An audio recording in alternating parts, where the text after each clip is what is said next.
오늘 오후 백악관에서 바이든 대통령과 윤석열 대통령이 한미 정상회담을 가졌습니다. 바이든 대통령은 한미 정상 공동기자회견에서 한국과 미국의 동맹은 철통 같은 억지를 발휘한다고 강조했습니다. 트럼프 전 대통령이 27년 전 성폭행을 시도했다는 주장과 관련한 민사재판이 어제 시작됐습니다. 7개월 연속 하락해오던 집값이 하락세에 마침표를 찍고 지난 2월 첫 반등했습니다. 4월 소비자 신뢰지수가 9개월 만에 최저치를 기록했습니다. 한인회장 선거를 두고 논란을 겪어온 뉴욕 한인회를 둘러싼 잡음이 여전합니다. 김광석 전 예비후보는 뉴욕 한인회가 기존 합의와는 달리 문제가 되는 회칙을 개정하지 않고 있다고 지적했습니다. 이상은 이 시각 주요 뉴스입니다. 시청자 여러분 안녕하십니까? KBN 뉴스입니다. 오늘 오후 백악관에서 바이든 대통령과 윤석열 대통령이 한미 정상회담을 가졌습니다. 바이든 대통령은 이후 한미 정상 공동기자회견에서 한국과 미국의 동맹은 철통 같은 억지를 발휘한다며 양국의 포괄적인 글로벌 협력을 증대시키겠다고 밝혔습니다. 바이든 대통령은 오늘 오후 백악관 로즈가든에서 열린 한미 정상 공동기자회견에서 계속해서 북한의 핵 위협과 미국의 제재를 위반하는 사례가 늘어나고 있다며 한국과의 동맹은 철통 같은 억지를 발휘하고 여기에는 핵 억제력도 포함되어 있다고 말했습니다.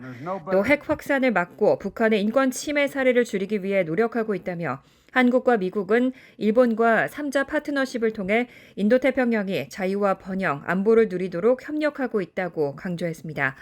또 개인적으로 윤석열 대통령이 헌신적으로 대일 외교에서 아주 큰 결단을 내리게 된 것에 대해 감사드린다며 이를 굉장히 오랫동안 기다려왔고 큰 변화가 일어날 것을 기대한다고 말했습니다.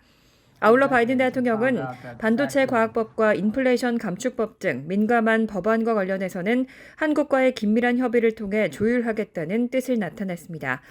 바이든 대통령은 미국의 제조업 경쟁력과 공급망을 강화하는 것은 한국 기업에도 큰 도움이 될 것이라며 한국과 긴밀한 협의로 조율해 나갈 것이라고 전했습니다.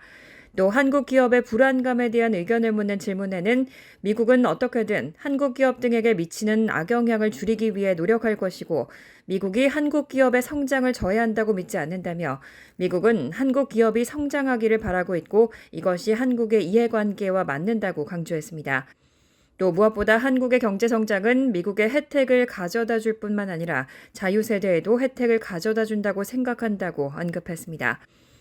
한편 민주당 지지자의 다수가 재선을 반대하는 상황인데 트럼프 전 대통령을 꺾을 수 있겠냐는 질문에는 트럼프를 잘 알고 있고 민주주의에 얼마나 많은 위협을 가하는지 알고 있다며 나이에 대해서는 숫자는 그렇게 중요하지 않고 나이는 숫자에 불과하다고 대답했습니다.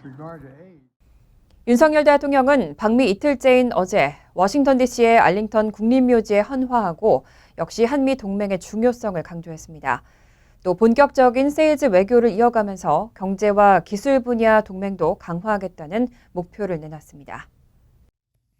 25일 윤석열 대통령은 워싱턴 DC 알링턴 국립묘지 무명 용사탑 헌화를 시작으로 이틀째 일정을 이어나갔습니다. 공식 일정을 한미 혈맹의 상징인 알링턴 국립묘지 방문으로 시작하면서 동맹의 굳건함을 강조한 셈입니다. 알링턴 국립묘지는 미국에서 두 번째로 규모가 큰 국립묘지로 제1, 2차 세계대전과 6.25 전쟁, 베트남 전쟁 등에서 숨진 미군 약 21만 5천여 명이 묘지에 안치돼 있습니다. 이날 윤 대통령은 랄프 퍼켓 예비역 육군대령 등 참전용사 2명과 후손 1명에게 한국 최고 무공훈장인 태극 무공훈장을 친수하고 6.25 전쟁 참전용사와 후손 등과 오찬도 가졌습니다. 이후 상공회의소에서 열린 투자 신고식 및 한미 비즈니스 라운드 테이블을 통해서 본격적인 세일즈 외교도 이어나갔습니다.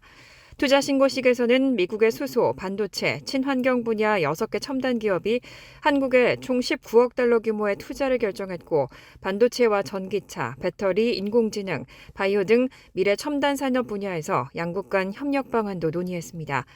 윤 대통령은 한미동맹은 단순한 안보 동맹을 넘어 경제 전반에서 상호 호혜적인 성과를 창출하는 가장 모범적인 동맹으로 발전해왔다며 군사안보 동맹으로 시작한 양국 관계를 공급망과 첨단 과학기술 동맹으로 발전시켜 함께 성장하고 행동하는 동맹을 만들어야 한다고 밝혔습니다.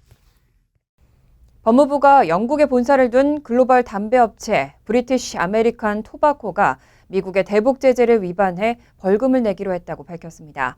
알려진 벌금은 6억 2,900만 달러 이상으로 법무부 역사상 단일건으로는 역대 최대 규모의 대북제재 벌금입니다. 어제 법무부는 영국에 본사를 둔 글로벌 담배업체 브리티시 아메리칸 토바코 BAT가 미국의 대북 제재를 위반해 6억 2,900만 달러 이상의 벌금을 내기로 했다고 밝혔습니다. BAT와 그 자회사인 BAT 마케팅 싱가포르가 은행 사기법과 국제 비상경제권법을 위반하고 싱가포르의 제3자 회사를 통해 북한에서 사업을 하려던 계획에서 비롯된 겁니다. 이와 관련해 법무부의 매슈 올슨 국가안보차관보는 어제 브리핑에서 법무부 역사상 단일건으로는 역대 최대 규모의 대북제재 벌금이자 미국의 제재를 위반할 경우 치러야 할 대가에 대한 최신 경고라고 밝혔습니다. 또 BAT의 제재 위반 내용에 대해 2007년부터 2017년 사이 자회사가 관리하는 제3자 회사를 이용해 북한에서 사업을 하면서 지속해서 법을 어겼다며 이 제3자 회사는 북한의 담배 제품을 판매해 약 4억 2,800만 달러를 받았고 이 돈은 BAT로 흘러들어갔다고 설명했습니다. 법무부에 따르면 BAT는 2007년 북한 담배 판매에 더 이상 관여하지 않는다는 언론 성명을 발표하고도 실제로는 제3자 회사를 통해 북한에서 사업을 계속했고 BAT-MS는 해당 사업의 모든 부문에 대한 통제권을 유지한 것으로 나타났습니다. BAT는 이날 발표한 성명에서 2007년부터 2017년까지 북한과 관련된 과거 사업 활동에 대한 조사 문제를 해결하기 위해 법무부 및 재무부 해외자산통제국과 합의에 도달했다며 미 당국에 지불해야 하는 총 금액은 6억 3,524만 1,338달러에 이자를 더한 금액이라고 밝혔습니다. 트럼프 전 대통령이 27년 전 성폭행을 시도했다는 주장과 관련한 민사재판이 어제 시작됐습니다. 어제 뉴욕타임즈는 뉴욕 남부연방지방법원이 이날 9명의 배심원단 선정을 완료하고 변호인의 모두 발언을 청취했다고 보도했습니다. 트럼프 전 대통령으로부터 공격을 받았다는 주장을 제기한 원고는 패션 잡지 엘리의 칼럼니스트였던 79살 이진 캐럴입니다. 캐럴의 주장에 따르면 1996년 봄 뉴욕 맨하튼의 고급 백화점에서 우연히 마주친 트럼프 전 대통령은 여성에게 줄 선물을 고르는데 조언을 해달라며 원고를 유인한 뒤 탈의실에서 성폭행을 시도했습니다. 캐럴은 사건 이전부터 트럼프 전 대통령과 면식이 있었습니다. 원고 측 변호인은 당시 발생한 사건은 왕성한 사회활동을 하려던 캐럴의 인생을 완전히 바꿨다며 이번 재판은 정의를 구현하고 캐럴이 자신의 인생을 되찾을 기회라고 밝혔습니다. 또 증거를 보면 트럼프 전 대통령은 이번 재판과 관련해 계속 거짓말을 하고 있다고 주장했습니다. 캐럴은 이번 재판에서 성폭행 시도 과정에서 발생한 폭행에 대한 피해 보상과 함께 징벌적 배상을 요구하고 있습니다. 하지만 트럼프 전 대통령은 캐럴이 지난 2019년 비망록에서 처음 이런 주장을 했을 때부터 사실 무근이라는 입장을 고수했습니다. 다만 그는 성폭행 시도 주장을 반박하는 과정에서 그 여자는 자신의 타입이 아니라고 발언했고 그 주장이 사기이고 거짓말이라고 반격해 명예훼손 혐의로도 피소됐습니다. 트럼프 전 대통령은 이날 법정에 출석하지 않았습니다. 한편 트럼프 전 대통령의 변호인은 모두 발언에서 당시 경찰 신고나 진료 기록이 없고 백화점 내 목격자도 없다는 사실을 지적하며 원고 주장에 신빙성이 없다고 반론했습니다. 7개월 연속 하락해오던 집값이 하락세에 마침표를 찍고 지난 2월 첫 반등했습니다. 가파르게 상승해오던 주택담보대출 금리가 올해 초 상당폭 내려갔기 때문으로 분석됐습니다. 하지만 서부 대도시의 집값 하락세는 여전했습니다. 글로벌 시장지수 제공업체인 S&P 다우존스 인덱스는 지난 2월 S&P 코어로직 케이스실러 주택가격지수가 전월보다 0.2% 상승했다고 밝혔습니다. 미 주요 도시들의 평균 집값 추세를 측정하는 이 지수는 지난해 6월 정점을 찍은 후 올해 1월까지 내리 하락해왔습니다. 10개 주요 도시 주택가격지수와 20개 주요 도시 주택가격지수도 전월보다 각각 0.1%씩 오른 것으로 집계됐습니다. 이렇게 집값 하락세가 일단 멈춘 것은 가파르게 상승하던 주택담보대출 금리가 올해 초 상당폭 내려간 영향으로 분석됩니다. 월스트리트저널은 통상 계약 완료까지 한두 달이 걸린다는 점에서 2월에 마무리된 주택 매매 계약은 지난해 말이나 올해 초 매수 결정이 이루어졌을 가능성이 크다고 전했습니다. 미국의 2월 집값은 전년 같은 달보다도 2.0% 올라 상승세를 이어갔지만 그 폭은 지난 2012년 7월 이후 거의 11년 만에 가장 작았습니다. 10대 도시 주택가격지수와 20대 도시 주택가격지수의 전년 대비 상승폭은 모두 0.4%로 지난 1월에 2%대보다 큰 폭으로 줄어들었습니다. 특히 동남부 도시들의 집값은 1년 전보다 대폭 상승해 마이애미 10.8%, 템파 7.7%, 애틀랜타는 6.6%가 올랐습니다. 하지만 이에 반해 서부 대도시는 큰 폭으로 집값이 하락해 샌프란시스코는 마이너스 10%, 시애틀은 마이너스 9.3%가 떨어지는 등 대조적인 모습을 보였습니다. 4월 소비자 신뢰지수가 9개월 만에 최저치를 기록했습니다. 전문가들의 예상치보다도 낮았는데요. 그동안 탄탄해 보였던 고용시장도 결국 금리의 영향을 받을 것이라는 우려도 커지고 있습니다. 경제조사단체인 컨퍼런스 보드는 이달 소비자 신뢰지수가 101.3으로 떨어졌다고 공개했습니다. 지난해 7월 104.0 이후 9개월 만에 최저치입니다. 로이터 통신이 이코노미스트들을 상대로 한 조사에서 예측된 104.0보다도 낮은 수치입니다. 이런 지수 하락은 55세 이하로 연간 5만 달러 이상의 가구 소득을 올리는 소비자들의 기대 심리가 악화했기 때문으로 분석됩니다. 고물가와 금리 인상에도 노동시장이 호조를 보이면서 그동안 소비자들은 나름 시장에 활기를 불어넣어왔습니다. 하지만 고물가에 더 민감해지면서 이런 흐름에도 변화가 생긴 겁니다. BMO 캐피털마켓의 선임 이코노미스트 제니퍼 리는 로이터 통신에 금리는 1년 이상 상승세에 있고 우리는 그 영향을 목격하고 있다며 고용시장이 좋아 보이지만 결국 금리가 영향을 줄 것이라고 전망했습니다. 이런 가운데 향후 6개월 이내에 가전제품 구입 계획이 있는 소비자들은 41%로 떨어졌고 2011년 9월 이래 최저치를 보였습니다. 지난달에는 44.8%였습니다. 여행을 갈 계획이 있는 사람 비율도 지난해 6월 이후 가장 낮았습니다. CNN 방송은 사업자 단체의 4월 경기 기대치도 하락했다고 전했습니다. 컨퍼런스 보드는 소비자들이 비즈니스 여건과 노동시장 양면에서 더 비관적으로 되고 있다고 진단했습니다. 노동시장의 경우 지난 3월 일자리 23만 6천 개가 늘면서 최근 2년 사이 가장 적은 증가치를 기록했습니다. 또 구인 공고도 2021년 5월 이후 처음으로 1,000만 개를 밑돌았습니다. 한인회장 선거를 두고 논란을 겪어온 뉴욕 한인회를 둘러싼 잡음이 여전합니다. 뉴욕 한인회는 오는 30일 총회를 개최하고 후보자 자격 개정 여부를 놓고 찬반 투표를 실시할 예정인데요. 김광석 전 예비후보는 뉴욕 한인회가 기존 합의와는 달리 문제가 되는 회칙을 개정하지 않고 있다고 지적했습니다. 지한샘 기자가 보도합니다. 뉴욕 한인회가 오는 30일 총회를 개최하고 후보자 자격 개정 여부를 놓고 찬반 투표를 실시할 예정인 가운데 김광석 전 예비후보 측은 기존에 합의했던 내용과 다르다며 총회에서 진행 예정인 투표를 중지하라고 말했습니다. 김광석 전 예비후보 측은 지난 3월 1일 회담 당시 찰스윤 회장이 논란이 되고 있는 회칙을 개정하는 작업을 한 뒤 선거를 다시 치르겠다고 밝혔음에도 윤 회장이 임기가 끝나는 4월 30일 총회를 개최하고 회칙 중 후보자 출마 자격에 대한 한 조항만을 놓고 찬반 투표를 실시한다는 것은 약속 위반이라고 주장했습니다.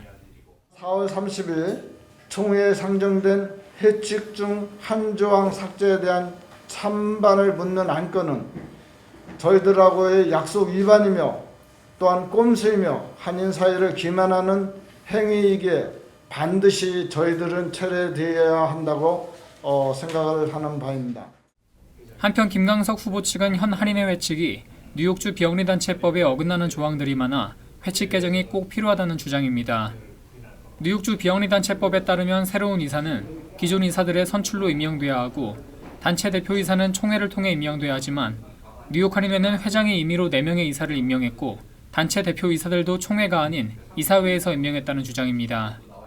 봉사단체로 하겠다면 기존에 있는 봉사단체의 그 규정에 따라서 일단은 맞춰야 됩니다. 실정법에 맞게. 거기서 그것이 시간이 빨리 될 수도 있고 오래될 수도 있지만 사실 그 전문가들이 모여서 하면 일주일에도 할 수 있는 법의 그 수정안입니다.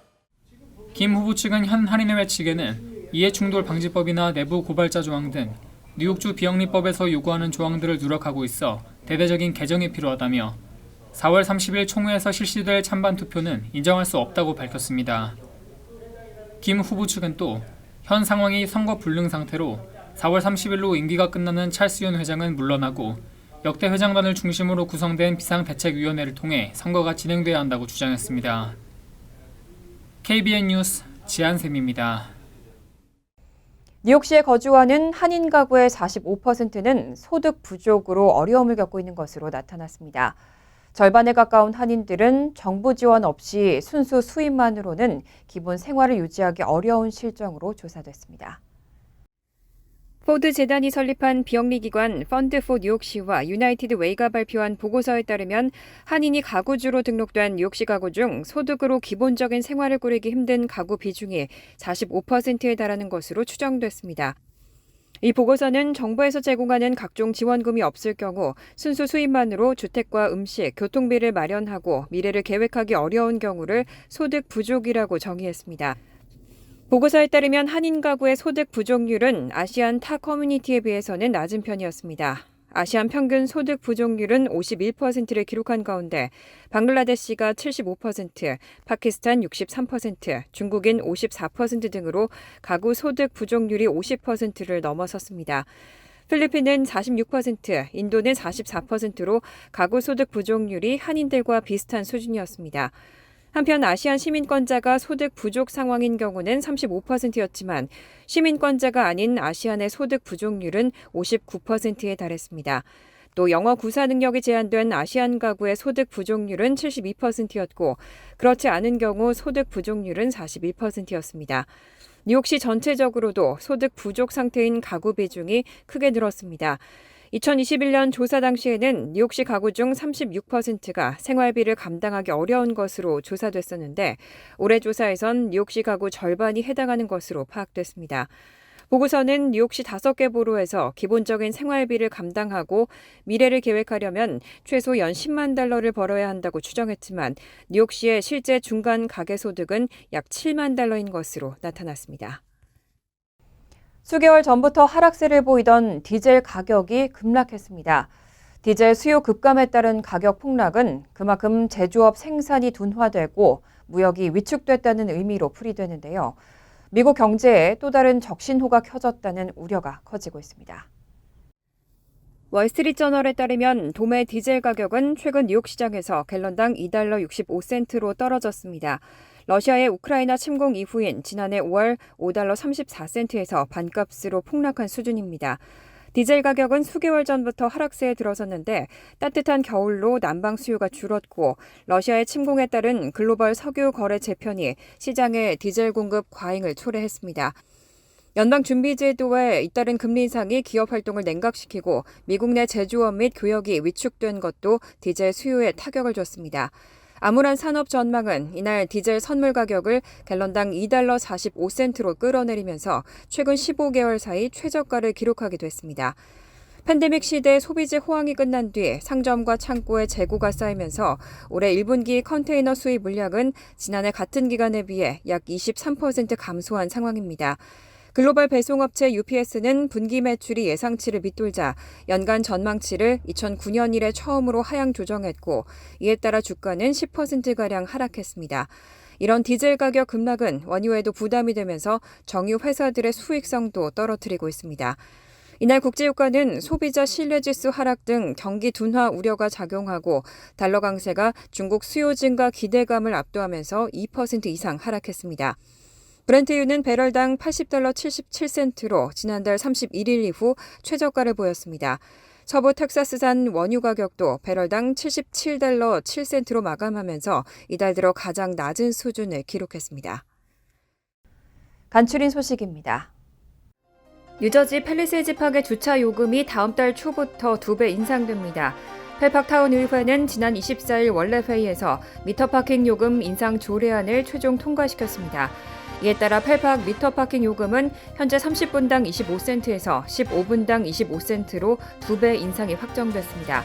타운 정부에 따르면 주차요금 인상은 이르면 다음 달 초부터 적용되지만 세부 날짜는 아직 공지되지 않았습니다.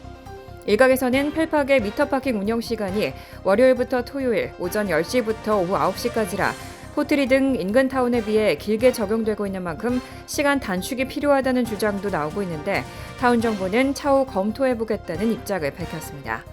뉴저지 팰리세이즈 파크의 린버그 초등학교가 화재 사고로 인해 일주간 휴교 조치됐습니다.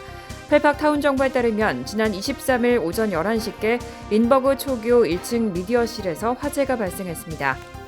화재는 불길이 번지기 전 신속히 진압됐지만 건물 내부가 연기에 뒤덮이는 피해를 입었습니다. 다행히 일요일이었던 만큼 학교 내부에 아무도 없어 인명피해는 없었습니다. 다만 학군 측은 피해 시설 복구와 실내 공기질 테스트 등을 위해 린버그 초등학교에 24일부터 28일까지 휴교 조치가 내려졌다고 밝혔습니다. 뉴욕시 의회가 시민들의 정신건강 증진 정책을 보다 강화하는 방안을 추진합니다. 시의회는 지난 24일 정신건강 문제로 발생할 수 있는 사건을 미연에 방지하고 정신건강 환자들에 대한 지원을 늘리는 내용 등을 골자로 한 정신건강 증진 로드맵을 제안했습니다. 현재 시의회에 상정된 5개 조례안을 주축으로 구성된 로드맵에 따르면 학교 정신건강 클리닉에 2,800만 달러의 예산이 배당되고 학생 250명당 사회복지사 1명이 배치됩니다. 또 보로별 최고 2개의 위기 완화 센터를 개설하는 방안과 중증 정신질환자들을 위한 지역사회센터 5곳을 추가로 개설하고 뉴욕시경에 정신질환자 강제 이송 집행 내역 보고서 제출을 의무화하는 등의 내용이 포함됐습니다. 뉴저지주의 재산세 감면 프로그램 앵커에 따른 재산세 환급금 지급이 이달 말 완료됩니다. 뉴저지주 재무국은 지난달 28일 앵커 프로그램 환급금 지급이 시작된 이후 한 달간 약 140만 건이 처리됐다면서 수혜 자격을 갖춘 신청자들은 모든 신청 서류에 문제가 없을 경우 이달 말까지 환급금을 받을 수 있을 것이라고 밝혔습니다. 만약 5월 3일까지 지급받지 못할 경우 주정부 웹사이트에 접속해 신청 및 지급 상태를 확인해야 합니다. 웹사이트 조회 결과 환급금 지급 완료라고 표시됐는데 실제로는 수령하지 못한 경우 한라인 800-238-1233으로 연락해 도움을 받을 수 있습니다. 환율과 증권 소식입니다.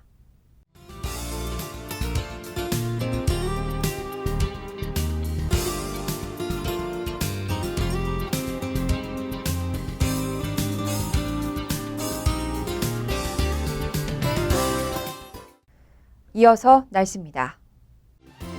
목요일은 오전 한때 소나기 내릴 가능성이 있습니다. 낮 최고 기온은 58도, 섭씨 14도, 밤 최저 기온은 47도, 섭씨 8도로 예상됩니다. 금요일은 흐린 가운데 오후부터는 때때로 비가 내리겠습니다. 토요일도 비가 내리겠습니다. 이상으로 KBN 뉴스를 마칩니다. KBN과 함께 즐거운 저녁 되시기 바랍니다.